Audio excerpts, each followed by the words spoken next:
All right, today we're going to dive into two ideas that are really the bedrock of a lot of powerful programming: sorting and recursion.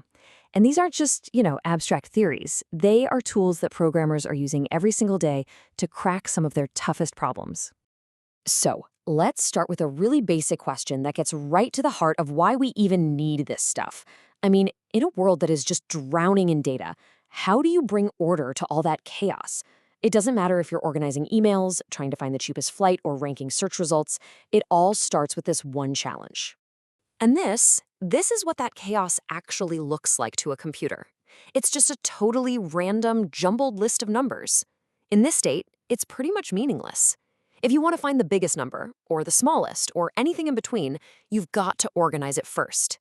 And this is honestly one of the most common jobs in all of computing. So, how do we do it? We need a strategy, right? A repeatable process to turn that mess into a clean, ordered list. And that process is called sorting. At its core, sorting is beautifully simple. It's really just the process of arranging all the values in a list or an array in a specific sequence. You could do ascending order, smallest to largest, or you could do descending order, largest to smallest. The whole goal is just to create some structure out of the noise. Now, there are a ton of ways to sort data, but let's kick things off with one of the most intuitive ones out there. It's called bubble sort, and its name actually gives you a pretty great hint about how it works. The logic here is super straightforward. You just go through the list, but you only look at two numbers at a time, two neighbors. You ask, are you two in the wrong order? And if they are, you swap them. You just keep repeating this, passing through the list again and again. With every pass, the biggest unsorted numbers kind of sink to the end, while the smaller ones bubble up to the front. You know you're done when you can go through the entire list without making a single swap. Let's actually walk through this with our example list. We start right at the beginning with the first pair, 6 and 5. We want to sort in ascending order, so we ask the question, is 6 greater than 5? Yep, it is. That means they're in the wrong order, so we swap them. That's it. It's that simple. Okay, so our list now starts with 5, 6. We just move one spot over to the next pair, 6 and 3. Same question. Is 6 greater than 3? Yes, it is. So we swap them again. Now the list is 5, 3, 6. This little compare and swap dance just keeps going all the way to the end of the list. Then, after that first full pass, you go right back to the beginning and start a second pass. And you just keep going until everything is sorted. And here's what that logic looks like as actual code. Now, don't worry about the specific C++ syntax here. That's not the point. The real heart of this thing is this if statement. It's just asking that exact same question we were. Is the item on the left bigger than the item on the right? If the answer is yes, it runs these lines of code right here to do the swap. That's the engine of bubble sort. So bubble sort is fantastic because it's so easy to wrap your head around. But, and this is a big but, for really, really large lists, it can be pretty slow. To get to the more efficient and powerful ways of solving problems, we first need to kind of peek under the hood. And we need to understand how a program actually keeps track of what it's doing. I mean, how does it handle a chain of tasks, like all those passes in bubble sort, without just getting completely lost? Well, the answer lies in this really fundamental data structure that acts like the program's short-term memory. It's called the call stack. The call stack works on a super simple principle: last in, first out, or LIFO for short. Just think of a stack of plates at a buffet. You put a clean plate on top of the stack, and when you need a plate, you take the one from the top. The last plate you put on is always the first one you take off. Programs use this exact same idea to manage all their function calls. And this slide right here perfectly connects that abstract idea to a concrete reality. On the left, you see the LIFO principle, pushing and popping items off a stack. And on the right, you can see a typical layout of a program's memory.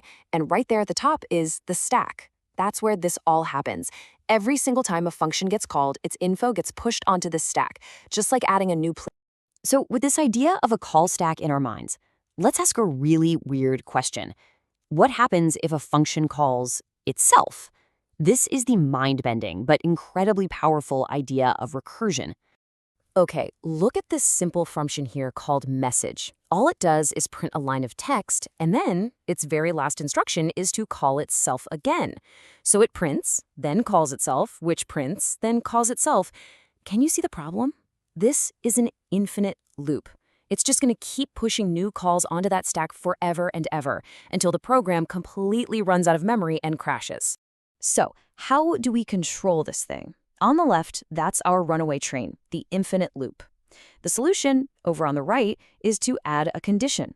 Now the function will only call itself if this variable times is greater than 0. And every time it calls itself, it calls the next version with times -1. It's basically a countdown that eventually reaches 0 and stops the whole chain reaction. And this is the absolutely crucial takeaway. That little condition is called a base case. The base case is the stop sign. It's a condition that tells the recursion, okay, we're done. Stop calling yourself. Without a base case, you don't have recursion. You just have a crash waiting to happen. Okay, now that we know how to tame it, let's see how this totally strange idea of self-reference can actually be an incredibly elegant way to solve real problems. Let's compare two different ways to add up all the numbers from 1 up to some number n. The first way, iteration, just uses a loop. It's kind of like counting on your fingers, one by one. But the second way, recursion, completely rephrases the problem. It says that the sum of numbers up to n is just n times the sum of all the numbers up to n-1. You see, it defines the problem in terms of a slightly smaller version of itself. And this is where it all comes together beautifully. Let's trace what happens with sum of 5. The function starts and says, well, my answer is 5 plus whatever sum of 4 is. So it calls sum of 4. That function says, my answer is 4 plus whatever sum of 3 is. This whole chain of calls keeps going, each one getting pushed onto the call stack, until we finally hit our base case, sum of 1, which just returns the number 1. And now the chain reverses. Sum of 2 gets that 1 back and returns 3. Sum of 3 gets that 3 back and returns 6. All the way back up the chain until the original sum of 5 call gets its final answer, 15. So cool. So when you boil it all down, what we're really talking about are two powerful mindsets for solving problems. You've got iteration, like we saw in bubble sort, which is direct, methodical, step by step. Then you've got recursion, like our sum function, which can give you incredibly elegant solutions for problems that can be broken down into smaller pieces of themselves. The trade-off is that every one of those recursive calls uses up a little bit of memory on that call stack. And that leaves us with one last thought. This recursive way of thinking, it's not just for code. It could be planning a huge project, learning a new skill, or just tackling a tough task. Think about it. What problems in your own life could you solve a little more elegantly just by breaking them down into smaller, self-similar pieces?